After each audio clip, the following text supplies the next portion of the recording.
years, we have made efforts to get into contact with the owner and bankroller of Tema Youth FC, Wilfred Kwaku Osei, to speak to us. Those attempts have never been a success. Finally, there's a breakthrough because he has availed himself to answer questions from us. And we're going to be talking about a variety of issues, ranging from the final days of Kwesi Nyantakyi, the former president of the Ghana Football Association, what he makes of the current FA under the leadership of Kurt Okreku, and why is his club, Tema Youth, part of 53 other clubs that have signed a petition demanding that the FA review the statutes of the Ghana Football Association. Follow me as we meet up with Wilfred Kwaku Osei, affectionately called Palma in the Ghana football community. When you have legends already in the industry, so I always want to be introduced as brief as possible. So you're not a legend in the industry. You've been in there for. When I went through your policy document last year, it showed me that you've been in there since the 90s. So you're a legend in here. It's about when you are prepared to learn, and you learn from the right source. If you are being fed by the gurus within the industry, you tend to progress faster than anticipated. And that is the benefit that I've had. You have to succumb yourself to authority. You make sure that you learn the rope. And by the time you come out, chest out, you'll be a fully baked product who will be able to withstand all the dynamics within the industry. And that's exactly how I've been prepared to meet said turbulence as and when I pilot the plane. So how will you describe your journey so far within the football industry? It's been topsy-turvy. At a point, I'm quite a happy person because of what I've achieved within the shortest possible time. I never thought around this time all these things could have been done. I situate myself within the school and colleges games, and an accounting or a finance person who would take up a coaching responsibility with a school like St. Augustine's. And on 3 consecutive times, I qualified them to represent the Central Region in the Milo Championship. And that included no less personalities or players like Michael Essien and Matthew Amwa, Antonio Bodai, Don Bote, Ishmelado. It's gratifying. So at the time that I wrote that policy statement, I was surprised at myself that within this short time frame, I've been able to successfully churn out football products who represented Ghana at the highest level. And I continue to do that. I always pray to my maker to give me more blessings and good eyes to scout and ensure that I develop more players for Ghana. Not only for Ghana, but within the continent of Africa. And beyond the continent of Africa, because you have talents out there. Certainly. At times, I tend to differ from the argument that these days we don't have quality players. No.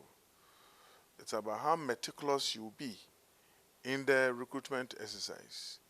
That is what can bring the best out of the system. Ghana is endowed with a lot of talent. It's up to you to know the right place to go, having identified the talent, to bring the appropriate structures to develop these players. If you look at a player like Joseph Pencil, Pencil went through the Red Bull academy system. So when he came to Tema Youth, he had already learned the rudiments of the game. We made a top-up, not the MTN top-up.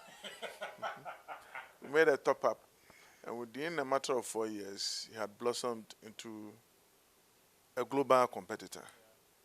He went to Hungary, 45 minutes upon touching the ball. The coach concluded in signing the player on loan, free loan.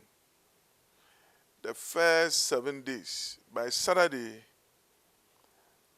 Joseph was called up for a game. He was among the first 11. The first game he played with Ferencváros, he scored. And when I hear such things, it's very, very, very encouraging because it doesn't come that easy. You talked about it's been topsy-turvy, and there's some things that encourages you. What would you describe as the high moments and the low moments within your journey in football? My Parma has been associated with a lot of controversies, and it's all based on how Tama Youth was formed. We were formed out of controversy. That's quite an interesting one. We had a legal tussle with Sportnet, Mr. Sari, before the court decided that we can go ahead and continue with our football club. That's why I say we were born out of controversy. You pitch yourself against Almighty House of Folk in the infamous Otukwe case, and that should tell you we've been there so far as the legalities are concerned. We were the first club to go to CAS and push our grievances through. We were successful, and that is what culminated in a landmark case against Daniel Goza, and this has also made FIFA to revise the transfer regulations in relation to movement of players within a certain time frame. It's very instructive. Then you look at Parma vying for the FA presidency. All manner of things were made against me, in spite of the fact that these issues were not part of the eligibility criterion, yet it was applied against Parma. Your club owes the FA, which is not true. Yet people were able to push that agenda just to dislodge me. I was brandished as Kwesi's boy. No, I wasn't part of Kwesi Yantechi's cabinet. You've mentioned so many things, and now you've gotten to the point of the FA elections where you were brandished a Kwesi boy. Aren't you a Kwesi boy? A Kwesi man? He's my mentor. No two ways about that. I always look up to him for inspiration. Kwesi has done a lot for me so far as my football management career is concerned. But for him, I won't be where I am today. I took the pains to learn the curve, and I'm quite happy that he's brought me this far. Those who were with me at the executive committee will submit to you that I always oppose Kwesi's policies within, because I'm of the view that if somebody is mentoring you and the person is going astray, I'll be the best person to point it out to him. Kwesi signed the start times deal, haven't returned. I told him point blank, President, unfortunately, you signed a very bad deal. People are aware of my stance when it came to the appointment of Kwesi Appiah, openly. So that should tell you I wasn't a yeah person on the executive council. So at a point, some members thought when they even bring me to the Kwesi's cabinet, I will oppose him in cabinet. But when we had dialogue over a given period, Kwesi appreciated my stance. And I quite remember in the start times, though, when I finished with my submission, he said, that is why I like Parma. Parma will not hide behind you and be saying all sorts of things. He will say it as it is. And that brought some changes, and certain things were done to make the start times deal at that time a bankable project. That is the real me. I will not sit down for things to go haywire before I come out to say that I saw it, I wanted to comment. I will put it on record that these are my grievances, this is what I think of the process, and if something could be done about it, all the better. At the end of it all, when executive decision is taken and I come out, I defend that executive decision to the hilt. So we're happy at each other, and people who approached him at various points to seek his view on who is best fit to run the FA got the appropriate answer. Now tell me, you mentioned that, do you feel hurt by some of the allegations people leveled against you? Oh, certainly. Certainly. When people go around telling me that the FA has issued ITC on my behalf with regard to Joseph Pencil, when it's not true. I've challenged the FA to bring out the LC that was issued, or they issued, in favor of Tama Youth for that transfer to be triggered. At the time that Joseph Pencil transferred, the Ghanaian window was closed. So Tama Youth couldn't have registered the player. Joseph Pencil would have been a member of Ghana Football Association upon registration of the player by Tama Youth. I never registered Joseph Pencil. Is it in the regulations of the FA, or this is just your opinion on it? I think 25 to 28, that borders on registration, states clearly that bona fide ownership is determined by the registration or the license of the player. I never had a license, so I couldn't have owned Joseph Pencil then. I had the economic right to Joseph Pencil, not the sporting right. It's the sporting right that the FA could express their 10% on it. It was FIFA that triggered the article, Annex 3, Article 8.3, to issue a provisional ITC to register Joseph Pencil. I mean, that of the RSTP. To register Joseph Pencil. No member association, and I repeat, no member association issues a provisional ITC. It is the preserve of FIFA. When after 15 days of waiting, in order for the player to continue to enjoy his economic right, FIFA will issue ITC in that regard. That is exactly what was done. It's not the FA that issued the ITC. Is it that one that hurts you, or the allegations of you? Very much so, Nabila.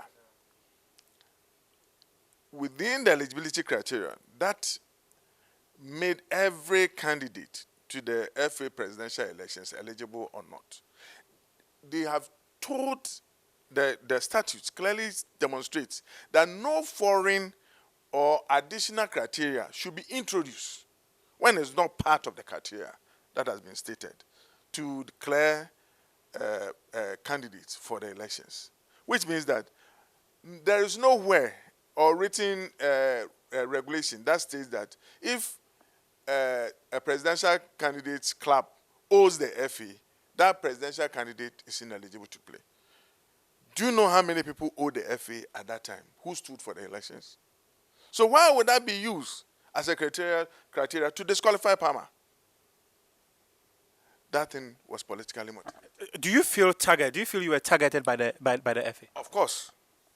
Why would they target you? To quote my friend George Free, the fact was that immediately having delivered the policy statement at Alicia, I was overwhelming favorite.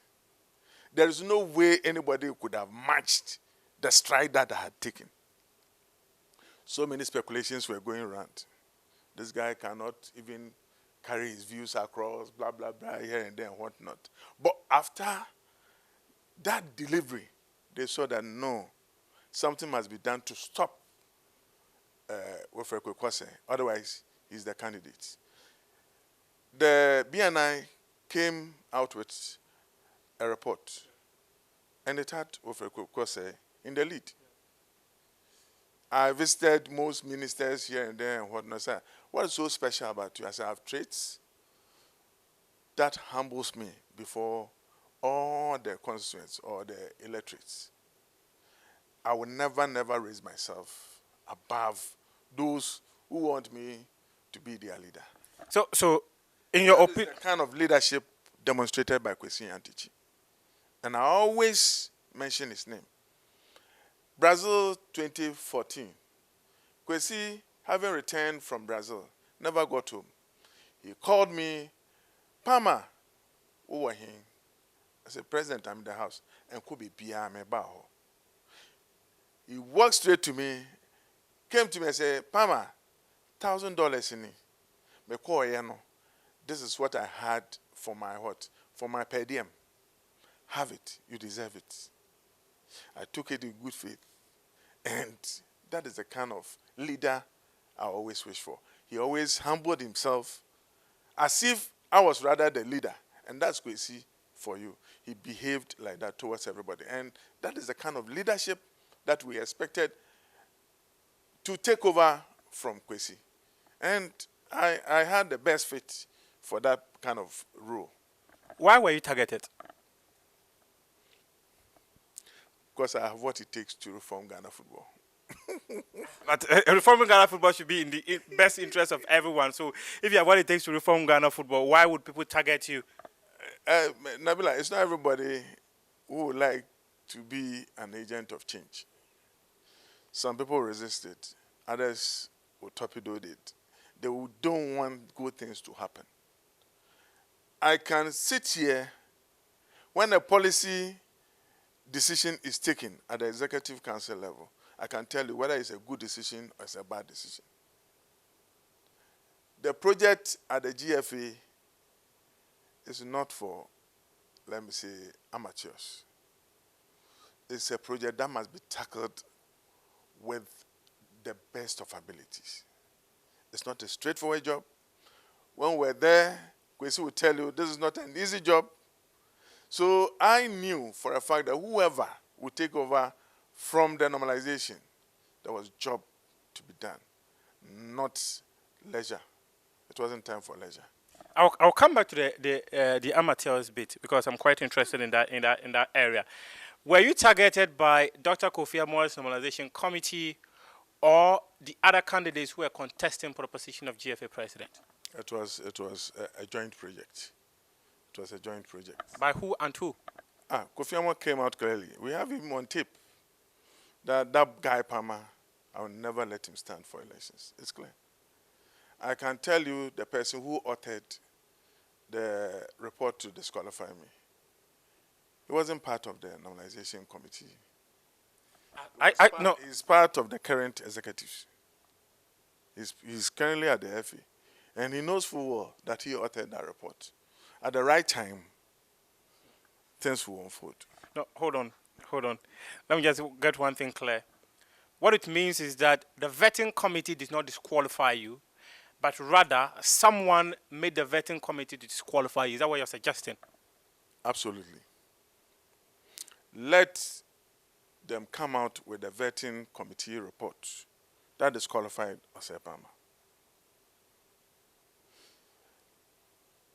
If you speak to normalization committee chairman Kofi Amoah, he will tell you that even when this matter went to CAS, he told people that the award decision coming from CAS was going to be a landmarked case. Check the postponement of the award decision when it was delivered. It was postponed about 3 or so times. But that is quite normal from CAS. It's not normal when you are upholding an earlier decision by a body. It's very easy. I agree with what Nabila did. It's very easy to say that. If you're overturning a decision, that is very difficult to do. No. Are you suggesting that CAS did not independently award the decision? Nabila, I have been to CAS.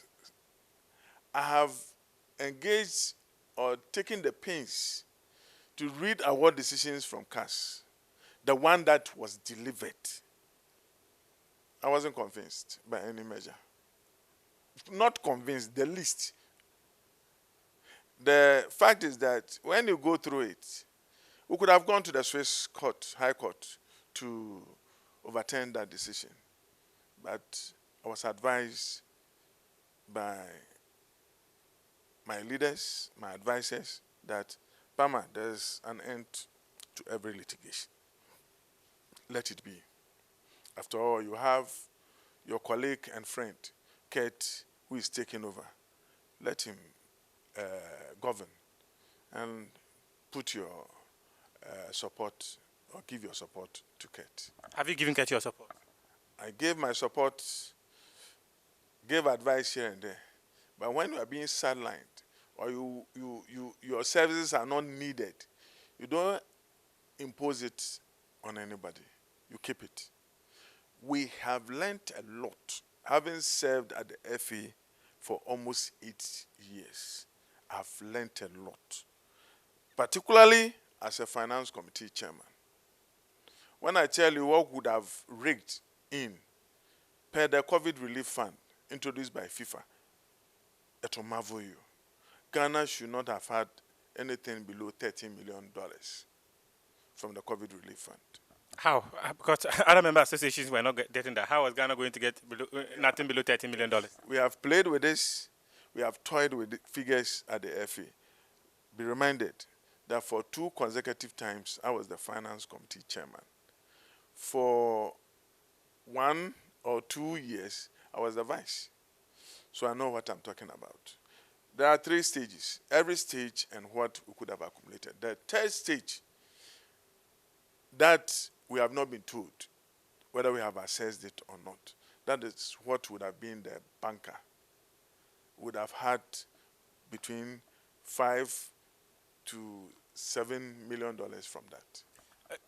During your time as chairman of the finance committee of the FA, did you ever for once assess all the entire money FIFA gives to member associations?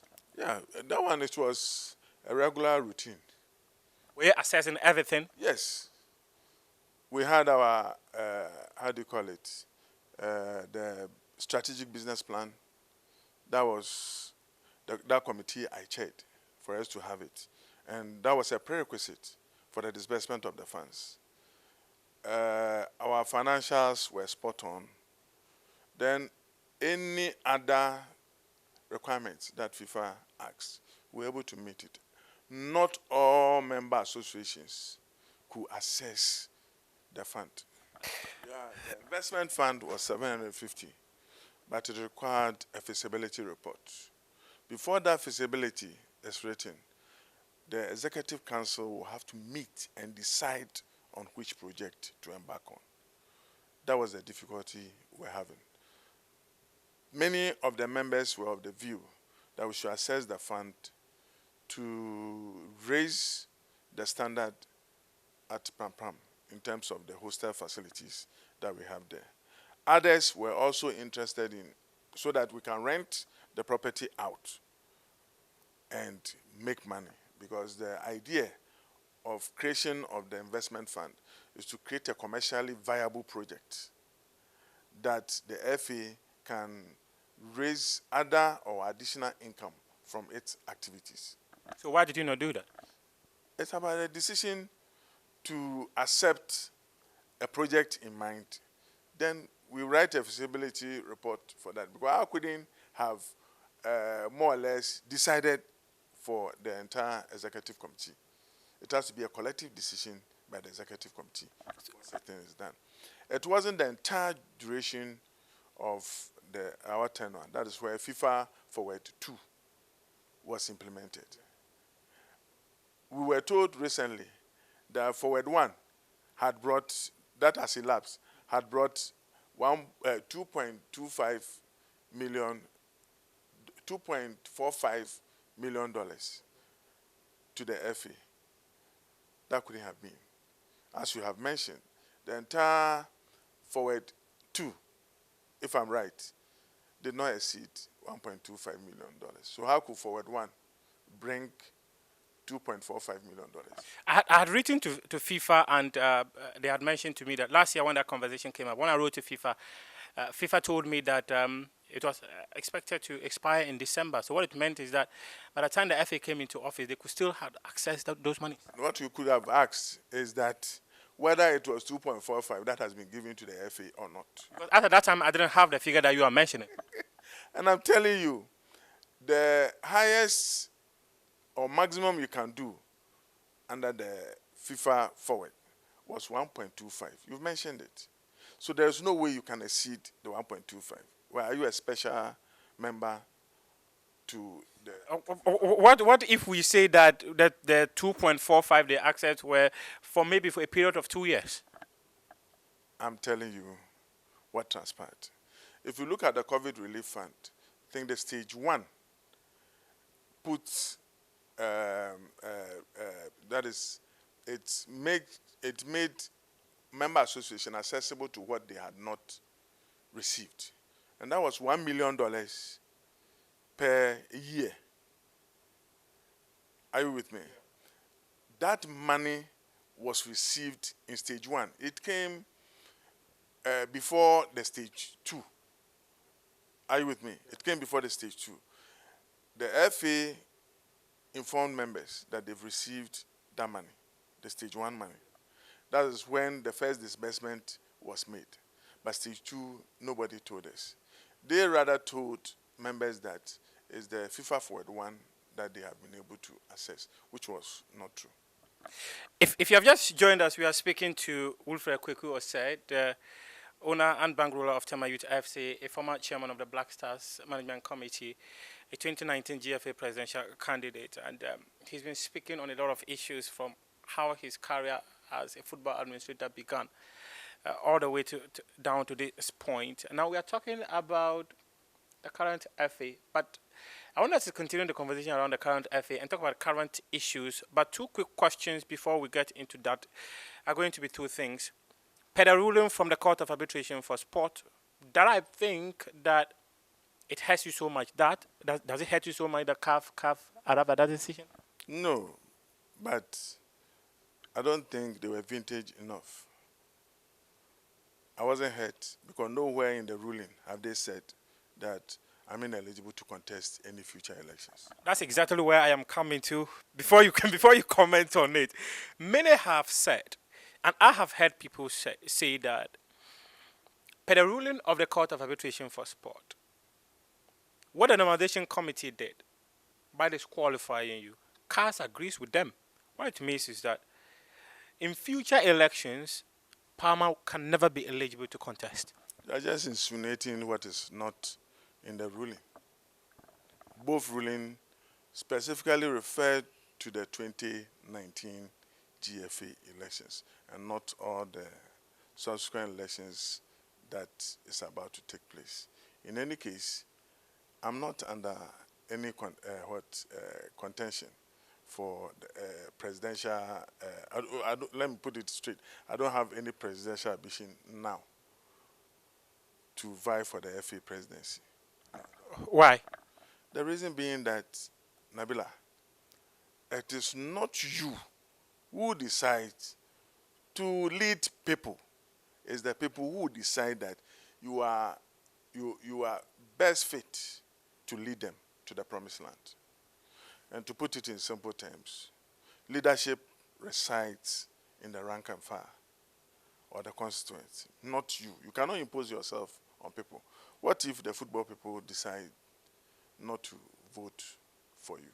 It is up to the football people to decide if Palmer is an ideal candidate for the GFA elections. If the football people decide that Palmer is the ideal candidate, we want him for the 2024 elections or 2023. Will Palmer make himself available and want to lead them? We'll do broader consultation before we take a decision. No, but you just mentioned that, or they will come to you and tell them we want you to lead us. So would you avail yourself wanting to lead them if they say, please do, lead us? They will take a decision, but I do not operate as an individual. There are people within the circle that I consult on issues. So it will not be my individual decision, to be a collective decision. Nabila, when you take up leadership role in that manner, it becomes consensus, it becomes overwhelming, and at the end of it all, everybody will rally behind you. When you even come and we are introducing austerity measures, people will bear with you, people will sacrifice for the change that you are introducing to be effective. That is how come I believe in the fact that before you accept any leadership position, build consensus before you accept. Let's talk about current issues happening within the Ghana FA, and What is your opinion of the tenure of Kwaku Osei so far? He's serving his mandate. Earlier, you mentioned that the FA is not for amateurs. Are you suggesting that Kwaku is an amateur leading the Ghana FA? Let the football people judge. I have not mentioned anybody's name. All that I said was that the job at the FA is a Janjantuan one. It's not for amateurs. So if I have insinuated anybody to be an amateur, then I'm sorry, because I've not done so. All I did is to assess myself. And Nabila, I know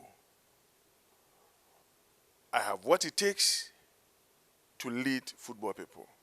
Not only that, as a leader, you are as good as those that you surround yourself with. That is, those following you. I have people behind me who are capable of directing me to turn things around at the FA. I know I have a strong backbone. So are you saying that the FA has not been turned around yet? Not that I know of. It's business as usual. Not that I know of. Seriously speaking. If you were voted the FA president, what would you have changed? Oh, a lot. But this What are they? It's a thesis question. Yeah, it's a thesis question. So let me encapsulate it.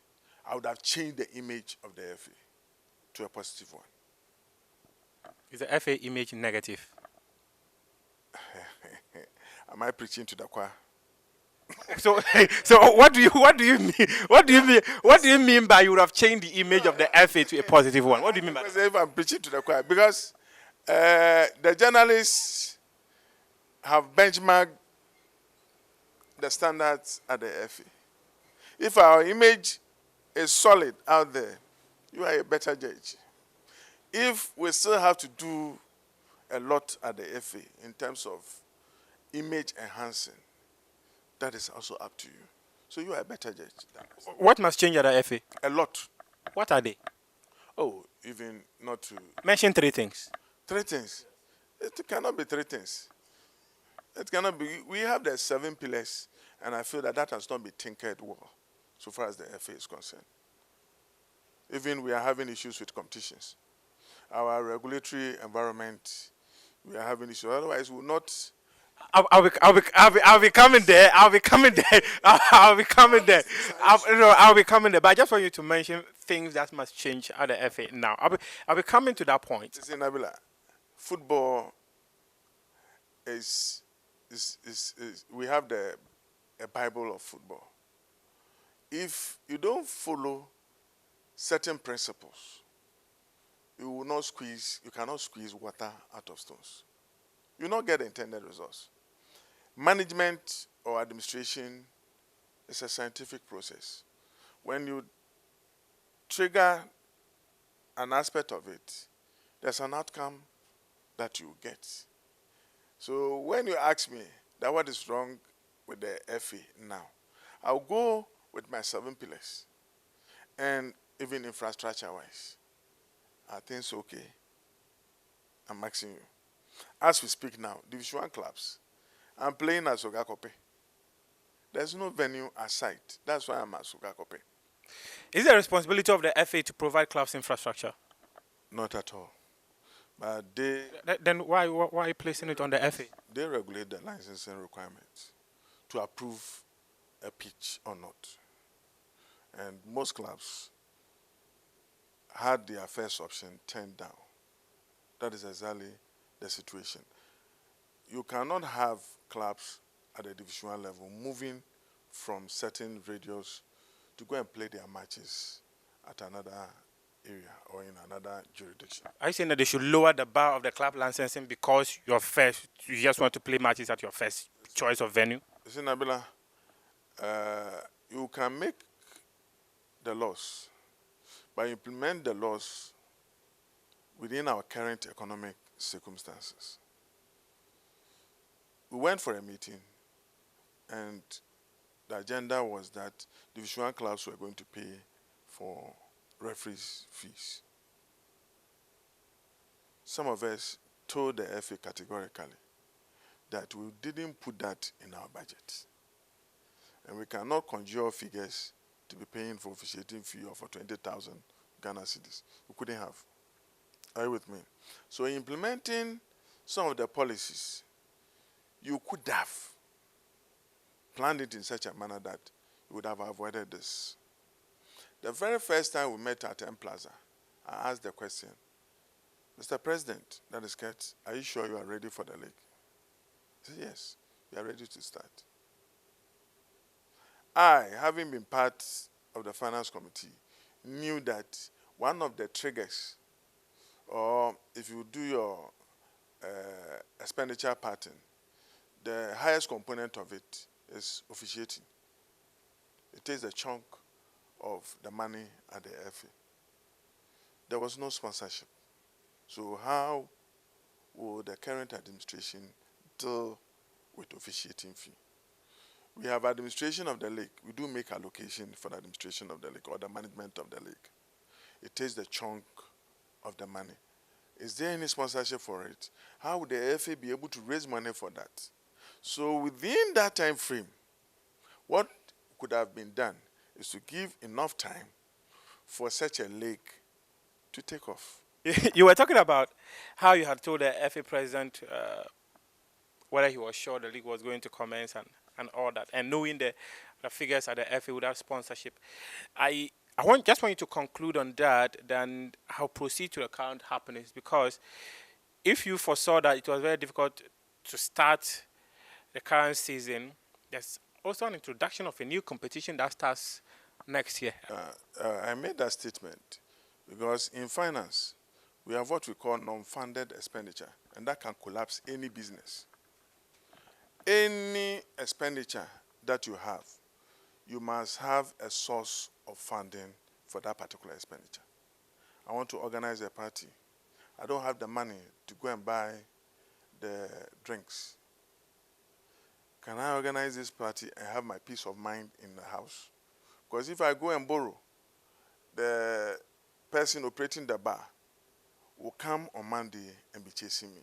So before I put my hand on my chest that I'm going to do this party, I should have money to cater for the drinks. That is all there is to it.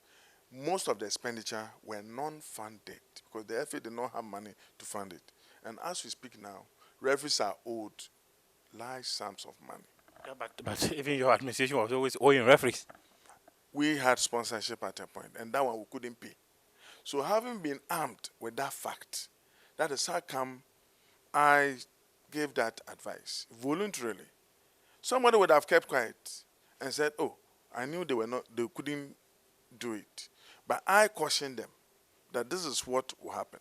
If we had taken our time to embark on the reforms that was needed at that point to attract or repair the negative image that we had built, especially after the Anasa expose, would have been able to attract corporate Ghana. How are we going to build or repair that image? How are we going to do that? You tinker with the 7 pillars. What are the 7 pillars? This more or less, you talk about competitions, administration, and governance. You have infrastructure. You have a host of other things. I've mentioned 4. Yeah, a host of other things, because it has eluded me one way or the other. But there are 7 in all. You can talk of re-regulation. You already have regulations in place. Because if you are able to, let's say, financial resources is also part of the 7 pillars. If you're able to have infrastructure, you talk about your competition,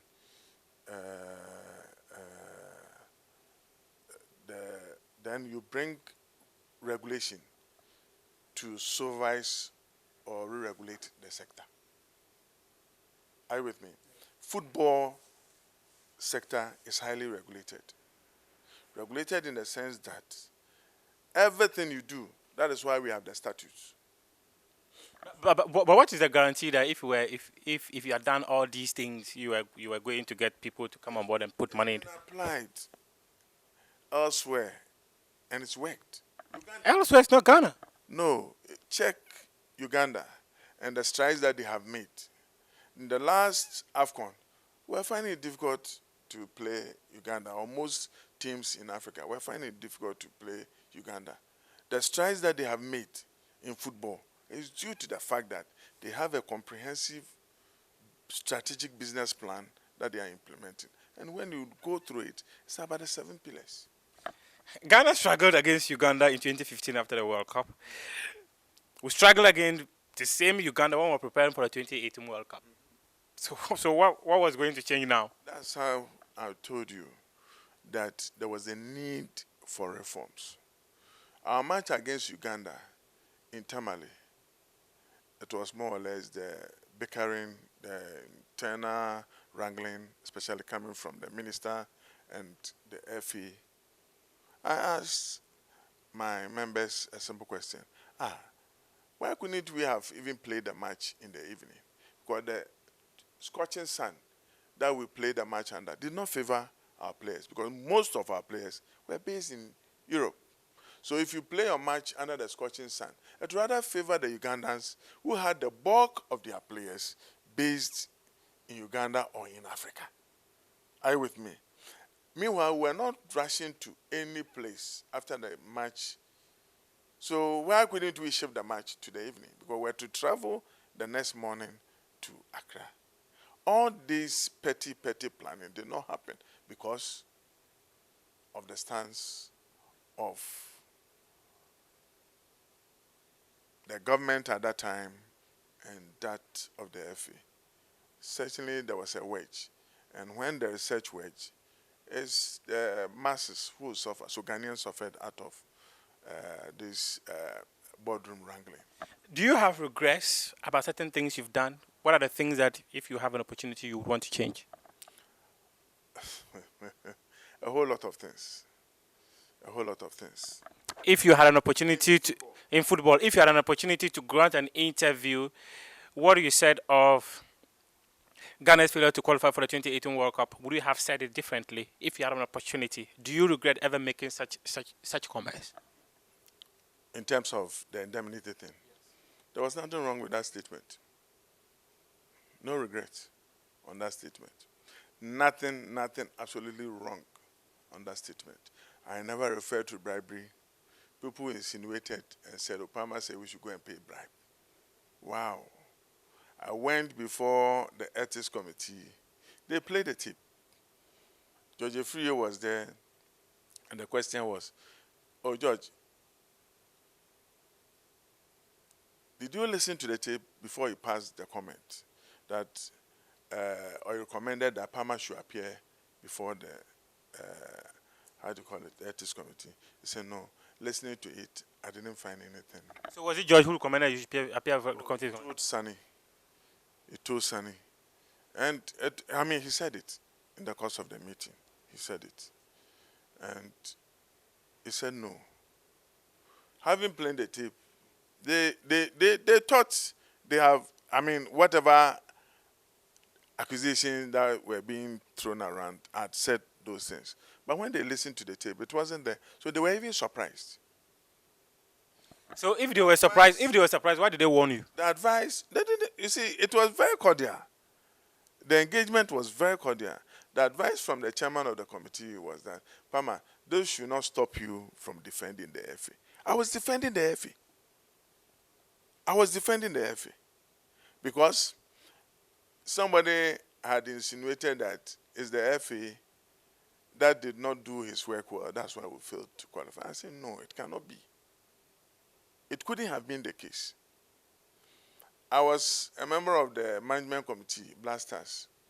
If you tell me you are not going to pay us our, how do you call it, coefficient money here and there and whatnot, certainly there will be no peace. There will be no peace. Why would there be peace? Oh, because, Nabila, some of us, you go off your way, and for about 2 months, you'll be outside Ghana or on national duty. Then you return and say, oh, go home, because you love football very much. So the businesses that you lost over that 2-month period should go for free. No, that is not how to run any organization. You mentioned something interesting about the chairman. I wanted to talk about the resolution you've put together. But you mentioned something interesting about the chairman who told you this should never stop you from defending the FA. However, his letter was used as the point of disqualifying you from contesting the FA elections. It was wrongly used. That's how you have to. Nabila, I wasn't charged before the ethics committee. They called me to come and assist in investigation. It wasn't a charge. So when you ask a question, have you been charged and convicted under FIFA Code of Ethics and Chapter 2 or so? Certainly the answer is no. So, in other words, are you also disagreeing with CAS's position? CAS never said anything about this, whether they were right in the application of ethics here and there and whatnot. No. It was the manipulation of the normalization committee then to ensure that Palmer will never qualify. Go behind the CAS ruling. Go and do further investigation. You realize that that decision that was finally delivered, something untoward went on. So CAS can be manipulated? That is up to those who did that. But I can tell you, it wasn't a good award decision. Do you think you were in a conflict of interest by not paying the 10% they demanded of Joseph Pencil? Do you think you were? They don't merit the 10%, so why would I pay? You don't get it. FA should show me that they issued the ITC on behalf of Tema Youth and on behalf of Joseph Pencil.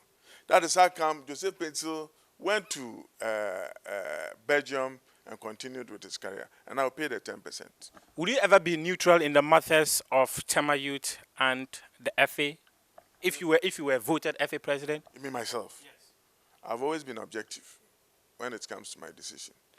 But Tema Youth is the club you invest in. That's where you pump your money in. That is where you make money from. How are you going to be like someone who is independent in matters of the Ghana FA and Tema Youth? It's very easy.